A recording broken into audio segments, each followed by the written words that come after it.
গরুর গোস্ত খাইতে খাইতে দাঁতও যেমন ব্যথা হইছে, মনটাও তেমন এখন আর গরুর মাংস খাইতে চায় না, চায় অন্য কিছু খাইতে। ঝাল পেঁয়াজ ভালো করে চটকাই নিয়া বাস বসে গেলা হাতি। দাঁতটাও শান্তি পাইল, পরানটাও জোড়াই গেল। ভর্তা দেখে কি লোভ লাগতেছে? তাহলে আপনারাও বানাই খাইয়ে নেন।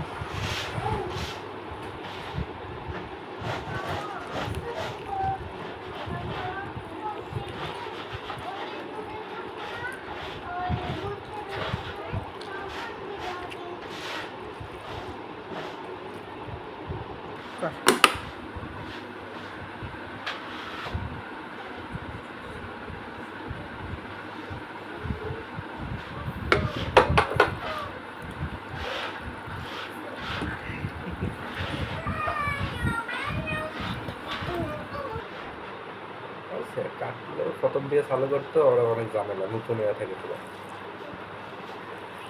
খালি জায়গাটা